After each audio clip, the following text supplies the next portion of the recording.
وهذا شهر عظمته وكرمته وشرفته وفضلته على الشهور. اعوذ باللہ من الشیطان الرجیم. بسم اللہ الرحمن الرحیم.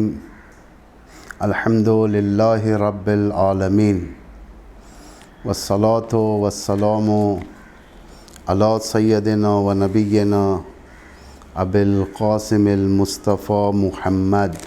اللہم صلی علی محمد و آل محمد وعلى آلہ الاطیبین الاطہرین المنتجبین المطہرین المعصومین المظلومین الہداة المہدیین والہماة المستضعفین لا سیما بقیت اللہ فی الارضین. لا حول ولا قوة الا باللہ العلی العظیم. آج کا ہمارا یہ موضوع جو ہم کل کی رحلت حضرت خدیجۃ الکبریٰ کے مناسبت سے یعنی 10 رمضان کی مناسبت سے آج کا موضوع ہمارا حجاب ہے. حجاب اور عفت. یہ آج اور کل 2 قسطوں میں ہم اس کو آپ کے سامنے پیش کریں گے، کیونکہ حجاب ایک مہم ترین موضوع ہے بشریت کے لیے. حجاب ہر مذہب کے اندر پایا جاتا ہے، لیکن اپنے اپنے طریقے سے. کوئی مذہب ایسا نہیں ہے، آسمانی مذاہب، آسمانی ادیان جو اس مہم ترین حکم سے غافل رہے. ہر مذہب کو حکم آزادی بھی ہے اور ہر مذہب کو اس کے رائٹس بتائے جا چکے ہیں، اس کے حقوق بتائے جا چکے ہیں. اس حقوق کے مابین ان کی آزادی اور دونوں صنف مرد اور عورت دونوں کے برابر حقوق بتائے جا چکے ہیں. اسلام بھی اسی طریقے سے ان چیزوں کی رعایت کرتا ہے. اسلام حجاب کے بارے میں بہت سینسٹیو ہے. اس لیے سینسٹیو ہے کیونکہ عورت کی عزت کا مسئلہ ہوتا ہے. عورت چاہے وہ ماں کی شکل میں ہو، چاہے وہ بیٹی کی شکل میں ہو، چاہے وہ بہن کی شکل میں ہو، چاہے وہ زوجہ کی شکل میں ہو، ان کے حقوق ہیں. عورت کا مقام اسلام کے اندر اتنا بلند ہے کہ سینکڑوں آیتیں اس فضیلت کو بیان کر رہی ہیں. خدا نے اپنی عبادت کے مسئلے میں، جہاں تک اللہ کی عبادت کا مسئلہ ہے، نماز کا مسئلہ ہے، مختصراً بیان کیا اور ختم کر دیا کہ نماز قائم کرو، زکوٰۃ دو.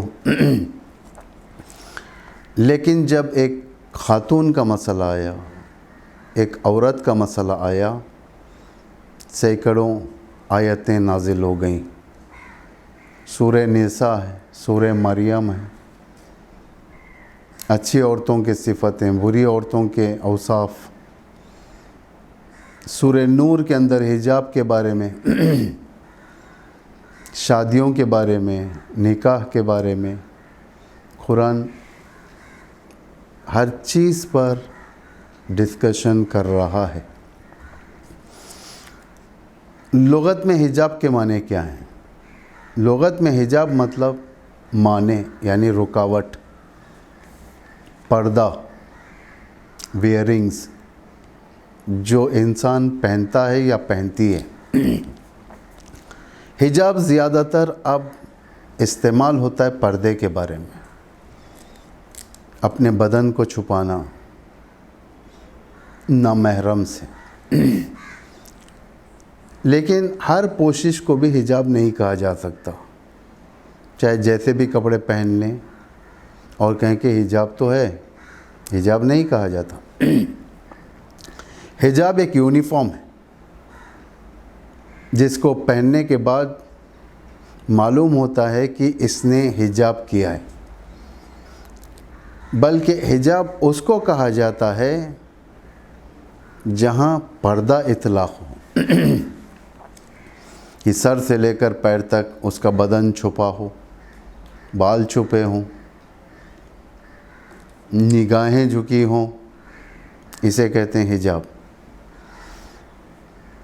یہاں حجاب کا مطلب جو ہم بات کر رہے ہیں یہ اسلامک ویئرنگز ہے۔ یہ بہت ساروں کے پاس حجاب ہے، ہر مذہب میں حجاب ہے، لیکن ان کا طریقہ حجاب الگ ہے، ہمارا طریقہ الگ ہے۔ ہمارا طریقہ یہ قرآنی طریقہ ہے۔ حجاب کسی کے گھر کی سنت نہیں ہے، حکم قرآن ہے، یہ حکم الہی ہے۔ جس کو ڈینائی کرنا یا انکار کرنا گویا خدا کو انکار کرنا ہے۔ اپنے بدن کو کیسے چھپایا جائے؟ اسلامی حجاب کسے کہتے ہیں؟ یعنی جب ایک عورت کسی نامحرم مرد سے انٹریکٹ کرے، اپنے بدن کو چھپائے، حفاظت کرے، خود نمائی نہ کرے، شو آف نہ کرے۔ آج کے دور میں، جس دور میں ہم لوگ زندگی کر رہے ہیں، اس میں نامحرم سے انٹریکٹ کے بہت سارے راستے ہیں۔ اصلاً ان راستوں پر کنٹرول نہیں ہے۔ کوئی ڈیلیوری کے ذریعے سے گھروں کے اندر آتے ہیں، گھروں کے دہلیز پر آتے ہیں۔ کبھی عورت کو سپر مارکیٹ جانی پڑتی ہیں، دوسرے مارکیٹس خریداریوں کے لیے باہر جانا پڑتا ہے۔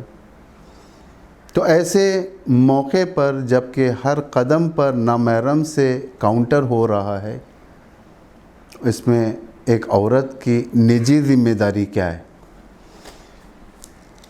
اسلام اس کے کتنے رائٹس بیان کر رہا ہے؟ کیا حجاب کا مطلب صرف اور صرف گھر کی چار دیواریوں کے اندر بند ہو جانا ہے؟ یا حجاب کا مطلب کچھ اور ہے؟ حجاب کا سمپل مطلب یہ ہے کہ انسان ایک عورت کو حجاب، ایک پوشش، ایک ویئرنگز دی گئی ہیں پہننے کے لیے، جس کے ذریعے سے تم باہر جاؤ اور اپنا کام کرو۔ حجاب آیا ہی ایک عورت کو باہر جانے کے لیے، ورنہ گھر کے اندر کیا کام ہے حجاب کا؟ شوہر کے سامنے، سگے بھائی کے سامنے، اپنے بچوں کے سامنے کیا کام ہے؟ حجاب کا پروویژن آیا باہر جانے کے لیے، تاکہ ایک عورت باہر جا سکے، فری ہو کر جا سکے۔ رسول اللہ کی زوجاؤں پر جب حجاب کا حکم آیا تو پہلی مرتبہ لوگوں نے دیکھا کہ رسول کی زوجائیں باہر گئی ہیں حجاب کے اندر، یعنی حجاب آیا باہر جانے کے لیے۔ حجاب دو چیزوں سے بنا ہے۔ ایک عورت کے حجاب کا صحیح مفہوم دو چیزوں کے ذریعے سے: بدن کا چھپانا اور نامحرم سے رونمائی نہ کرنا۔ ایک اپنے بدن کو چھپائیں، دوسرا نامحرم سے شو آف نہ کرے، بتائیں نہیں۔ صرف سر چھپانے کا نام حجاب نہیں ہے۔ صرف سر چھپا کر ایک عورت باہر چلے جائے اور کپڑوں کی صلاحیت نہیں ہے تو اسے حجاب کہے کہ میں تو حجاب میں ہوں، یہ غلط ہے کہنا کہ یہ حجاب اسلامی پر عمل کر رہی ہے۔ حجاب پورا پروٹیکٹ کرنا ہے، سر سے لے کر پیر تک۔ بعض اوقات دیکھا جاتا ہے کہ محجبہ خواتین اپنے حجاب کو مختلف طریقوں سے آراستہ کر دیتی ہیں۔ ایک سکارف کا ایک الگ طریقہ ہو جاتا ہے، کپڑے نیچے سے تنگ ہو جاتے ہیں، کافی تنگ ہو جاتے ہیں اور پیر دکھنے لگتے ہیں، اور کپڑوں کی ویرائٹی اس طریقے سے نرم ہوتی ہے کہ اندر سے بدن نمودار ہوتا ہے، جس سے ان کے اعضاء کی خوبصورتی رونما ہو جاتی ہے، شو آف ہو جاتی ہے۔ یہ حجاب سے ہٹ چکا ہے، یہ انحراف ہے۔ یہ زمانے نے، دشمنوں نے بہت کوشش کی کہ مسلمانوں کی روح ختم کر دیا جائے، اسلام کی روح ختم کر دیا جائے، سارے اسلام کی، حج کی روح ختم کر دیا جائے، قرآن کی روح ختم کر دیا جائے، نمازوں سے روح ختم کر دیا جائے، مسجدوں کے اندر جان نہ رہ جائے، ایمان کے اندر جان نہ رہ جائے۔ یہ بہت کوشش کی، جس میں سے سب سے زیادہ کوشش انحراف پر کیا جو عورتوں کے مسئلے میں ہے، بد حجابی، بے حجابی۔ ایک عورت کو پردے کے باہر نکالا جائے، اسے بلوے عام میں لایا جائے، کم کپڑوں کے ذریعے سے، اپنی رونمائی کے ذریعے سے، جسے کہا جائے ویسٹرن کلچر کی ایک شاخ بنا دیا جائے۔ ویسٹرن کلچر لوگوں کے اوپر حاوی ہونے لگا، لوگ ویسٹ کی طرف مائل ہونے لگے، آئیڈیالوجی کے لحاظ سے، کپڑوں کے لحاظ سے، فرہنگ کے لحاظ سے، سوشل نزدیکی۔ ویسٹ نے یہ کوشش کیا کہ مرد اور عورت کا رتبہ جو سوا ہے، اسلام نے جو بتایا کہ مرد اور عورت کا کوئی الگ رتبہ نہیں ہے، برابر ہے، اس سوا رتبے کو غلط معنی میں دنیا کے سامنے پیش کر دیا جائے۔ ریلیشن شپ کے مسئلے میں دونوں ایک دوسرے کے ساتھ نزدیک ہونے کے مسئلے میں، سارے کے ساری چیزیں بغیر کوئی قوانین کے، عورت کو ڈسکریج کر کر، عورت کو بالکل اس کی ہمت توڑ کر اسے چادروں کے باہر لایا گیا، مردوں کے بلوا میں، مردوں کے مابین۔ چونکہ ایک عورت وہ بھی ترقی کرنا چاہتی ہے، وہ سمجھی کہ اسی بلوے میں آنے کا نام بے حجابی میں اسے کہتے ہیں ترقی۔ اسے اپنا شیوا اپنایا، اپنے آپ کو حجاب کے باہر کیا۔ یہ چنندہ عورتوں کی حالت اس طریقے سے تھی کہ وہ دین کو اپنا چھپا کر ویسٹرن کلچر کے برابر چلنے لگے۔ لیکن بیشترین عورتیں جو دین سے وابستہ تھیں، ان کے حجاب کو ختم نہیں کیا جا سکتا تھا۔ یہاں پر ویسٹ نے حجاب کی ماڈیفیکیشن پیش کیا۔ یہ ماڈیفائڈ حجاب کچھ اور نام نہیں بلکہ ماڈرن حجاب یا ویسٹرن حجاب، کہ ایک عورت ایسے کپڑوں کے اوپر اپنے آپ کو لپٹ لے گی، اپنے سر کو لپٹ لے گی کہ کہنے کو بھی رہے گا کہ میں حجاب میں ہوں اور زمانے کے ساتھ برابری بھی کر لوں گی، بلکہ اس ٹائپ کی عورت نے اپنے آپ کو بے وقوف بنایا، حجاب کا صحیح مفہوم نہیں سمجھا، اس کی ڈگنیٹی کو نہیں سمجھا کہ کتنا یہ بلند شیوا ایک عورت کے لیے پیور حجاب، ادھورا حجاب لا کر اپنے آپ کو کرپٹ کر لیا۔ بد حجابی کے عالم میں اس نے دینی فرائض کو انجام دینا شروع کر دیا، یہ بتانے کے لیے کہ میں دین کی بھی ہوں اور میں زمانے کے ساتھ بھی ہوں، کوئی فرق نہیں ہے۔ دوسرا، اس کے ذہن میں یہ ڈالا گیا تھا کہ اگر تم حجاب میں رہو گی تو ترقی نہیں کر سکتی۔ حجاب ترقی کے معنی ہے، حجاب تمہیں روکتا ہے، حجاب تمہیں ترقی سے پیچھے کر دیتا ہے۔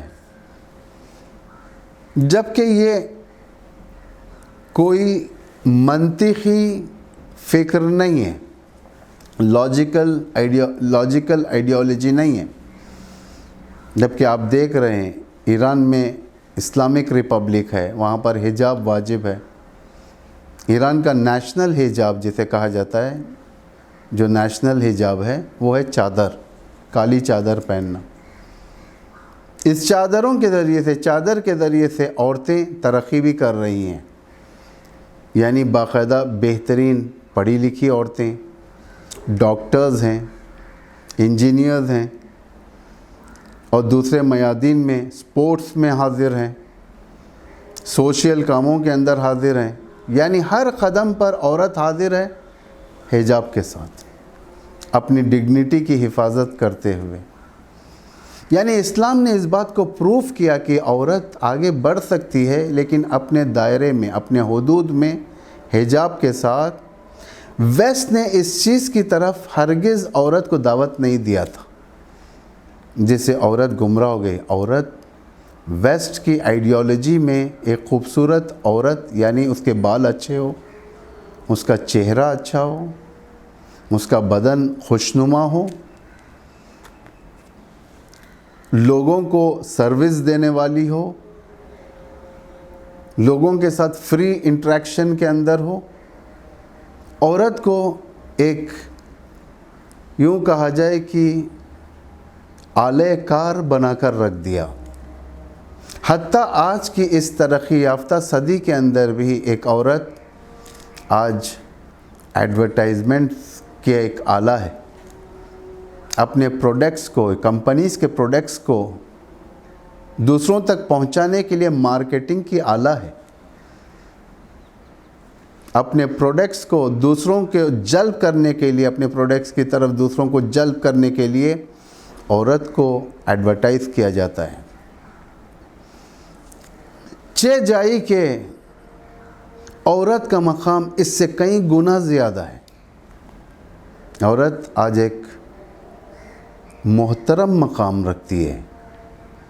آج بھی سنتی انگریزوں کے اندر جو سنت قدیم، جو اس بات کے دین کے فالوورز یا بیلیورز، یوں کہا جائے کہ اپنے دین کو ریسپیکٹ کرنے والے، آج بھی وہ انگریز جو یورپ کے اندر اور امریکہ اور کینیڈا کے اندر رہتے ہیں، ان کے نزدیک عورت کا مقام ایک بلند ہے.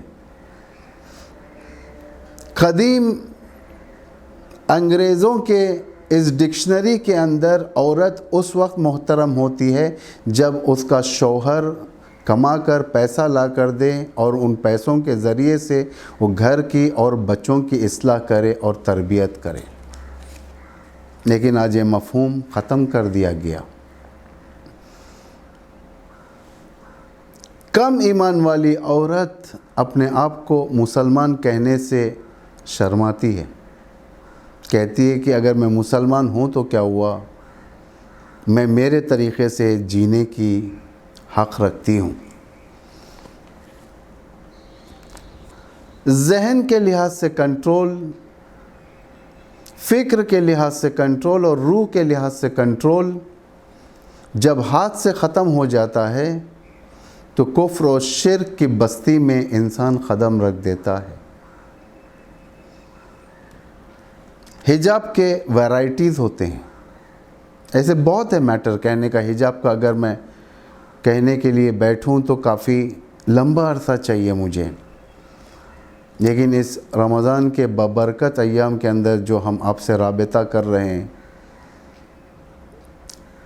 انٹرنیٹ کے ذریعے سے، اس کے اندر میں تھوڑی بہت چیزوں کی طرف ہدایت کر سکتا ہوں. ایک ذہنی، فکری اور روحی حجاب ہے جسے توحید و نبوت و امامت جس کے ذریعے سے کنٹرول ہوتی ہے. یہ ذہنی حجاب ہے، یہ سب کا ہے، یہ مرد اور عورت دونوں کا ہی ہے. معارف اسلامی کنٹرول ہوتے ہیں. انسان کفر سے بچتا ہے جب اس کا ذہن سالم ہوگا، خدا اس کی نگاہ میں اچھا ہوگا، خدا کو سمجھے گا، معارف اسلامی کے اندر وہ پرفیکٹ ہوگا، اس کا ذہن سالم ہوگا. تو حجاب اسے سمجھ میں آئے گا. کفر اور توحید کے مابین اس کی فکر حجاب بن جائے گی. یعنی وہ اب کفر نہیں کرے گا, شرک نہیں کرے گا, ذہنی اور فکری اور روحی لحاظ سے لغزشوں سے وہ دور رہے گا. حجاب صرف عورتوں کے لیے نہیں ہے, حجاب مردوں کے لیے بھی ہے.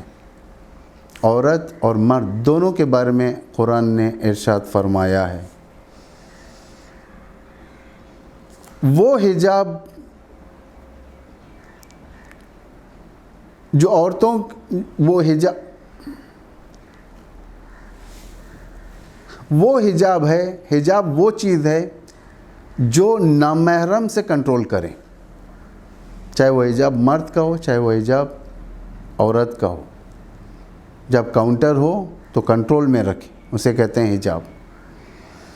قرآن سورہ نور میں ارشاد فرما رہا ہے, سورہ نور کی آیت نمبر 30, قُلِ الْمُؤْمِنِينَ يَغُضُّوا مِنْ أَبْصَارِهِمْ. اے پیغمبر مومنین سے کہہ دیجئے کہ ان کی نگاہیں کنٹرول میں رکھیں, ان کی نگاہیں نیچی رکھیں. اس کے بعد کہہ رہا ہے وَيَحْفَظْ فُرُوجَهُمْ, اپنی شرمگاہوں کی حفاظت کریں. کنٹرول بتا رہا ہے, کیونکہ دنیا میں فساد جب پھیلتا ہے انہی چیزوں سے پھیلتا ہے فساد. اگر نگاہ کنٹرول میں نہ ہو, شہوت کنٹرول میں نہ ہو, یہ ساری چیزیں جب کنٹرول میں نہ ہو تو فساد پھیلتا ہے. خدا کہتا ہے پیغمبر سے, مومنین سے کہہ دو کہ اپنی نگاہوں کو کنٹرول میں رکھیں, اٹھا کر نہ دیکھا کریں دوسری طرف, دوسروں کے ازواج کی طرف نہ دیکھیں, دوسروں کے اموال کی طرف نہ دیکھیں, نگاہیں نیچے رکھیں. اسی آیت کے نیچے 31ویں آیت میں خداوند متعال خواتین سے بھی کہہ رہے ہیں, یعنی پہلے مردوں سے کہا ہے پھر خواتین سے, عورتوں سے کہا ہے. قُلِ الْمُؤْمِنَاتِ, اے پیغمبر مومنات سے بھی کہہ دو, مومن خواتین سے بھی کہہ دو, یغضضن من ابصارہم, یغضضن من ابصارہم, عورتوں سے کہہ دو, مومن عورتوں سے کہہ دو کہ اپنی نگاہوں کو نیچے رکھیں. یہ حجاب بدنی حجاب ہے, یہ حیائی حجاب ہے, یہ گفتار میں بھی حجاب ہے, بات چیت میں بھی حجاب ہے. اسے کہتے ہیں کنٹرول زندگی کے اوپر. بات کرنے کے طریقے عورتوں کے لیے اللہ نے مشخص کیا ہے. فَلَا تَخْضَعْنَ بِالْقَوْلِ فَيَطْمَعُ الَّذِي فِي قَلْبِهِ مَرَضٌ. سورہ احزاب کی 32ویں آیت ہے یہ, جس میں خدا ارشاد فرماتا ہے کسی آدمی سے لگی پٹی بات نہ کرنا کہ جس کے دل میں بیماری ہو, اسے لالچ پیدا ہو جاتی ہے. قربان جائیں ہماری جانیں, کتنا بلند ترین اسلام ہے یہ, جس نے ریزش کے اوپر بھی بات کی ہے. بالکل چھوٹی چھوٹی باتیں, کسی آدمی سے نہیں بات کرو, جیسا کہ آج کل ٹرینڈ ہے کہ جیسے چاہے ٹھہر کر بات کرتے ہیں, فونوں کے اندر بات کرتے ہیں, چیٹنگز کے اندر بات کرتے ہیں. اپنے آپ کے اندر ادب نہیں, پیروں کے ذریعے سے پیروں میں ادب نہیں, ہاتھوں میں ادب نہیں, آنکھوں میں ادب نہیں, بات کرنا لگی لپٹی بات کہتے ہیں اسے. بیہیویئرز کا اب نارمل ہونا ہی نامحرموں کے ساتھ, اس کے دل میں بیماری اور لالچ پیدا ہو جاتی ہے. یعنی اب یہ جیسا کہ آج دنیا کا یہ ٹرینڈ چلا ہے, ہر لڑکا چاہتا ہے کہ ایک لڑکی کو ساتھ رکھیں, یعنی شریک حیات سے ہٹ کر. ہر لڑکی چاہتی ہے کہ لڑکا ساتھ رہیں شریک حیات سے ہٹ کر. یہ خداوند اس کا خطرہ بیان کر رہا ہے. اس کے خطرے بہت ہیں. میں انشاءاللہ آج تو غیر ممکن ہے, کل انشاءاللہ میں ہو سکے تو میں اور بھی باتیں بتاؤں گا عفاف و حجاب کے بارے میں, جو توجہ کی جاتی ہے کہ میرا دل صاف ہے, حجاب نہ دیکھو. اس کے بارے میں بھی میں آپ کے سامنے بیان ہوں. ایک حجاب رفتاری ہے. خدا نے عورتوں کو حکم دیا نامحرموں کے سامنے بیہیویئر صحیح رکھو, حجاب رفتاری کہتے ہیں، جسے زینت دکھائی دینا، چلن کے ذریعے سے، حرکات کے ذریعے سے۔ سورہ نور کی 31ویں آیت میں ارشاد فرما رہا ہے وَلَا يَضْرِبْنَ بِأَرْجُلِهِنَّ لِيُعْلَمَ مَا يُخْفِينَ مِنْ زِينَتِهِنَّ، خبردار اپنے پیروں کو پٹک پٹک کر نہ چلو، جس زینت کو چھپائے ہوئے ہیں اس کا، جو زینت چھپی ہوئی ہے اسے اظہار نہ کرو۔ حرکات، یہ رفتاری حجاب ہے۔ یعنی ایک خاتون اپنے رفتار کے ذریعے سے بے حجاب ہو جاتی ہے۔ حجاب شاید اسکارف اوڑھ لیں، شاید مونٹو پہن لیں، لیکن چلن اس کا اس طریقے سے ہوگا کہ پٹک پٹک کر چلنا، تیز حرکات، بات کرنے کا طریقہ، بدن کو تکان دینے کا طریقہ، خداوند متعال منع کر رہا ہے تاکہ ایک شخصیت عورت کی باقی رہ جائے، کہ ہم بیان کریں گے خدا نے کیا کیا چیزوں سے، یعنی آیتوں کے ذریعے سے کیا کیا چیزیں منع کیا ہے۔ حجاب کے بارے میں سورہ نور میں آپ لوگ ریفر کریں، یہ جو سورہ نور کی 1-2 آیتیں میں نے آپ کے سامنے بیان کیا، اور بھی آیتیں ہیں، سورہ نور کی 60ویں آیت ہیں، اس میں خدا نے بہت ساری چیزوں کو بتایا۔ سورہ نور کا ابتدائی حصہ، نور خود سارا سورہ آپ دیکھیں کتنا ان چیزوں کی طرف ہدایت کر رہا ہے۔ باقی انشاءاللہ خدا اگر توفیق دے کل ہم آپ کی خدمت میں حاضر رہیں گے۔ والسلام علیکم ورحمۃ اللہ وبرکاتہ۔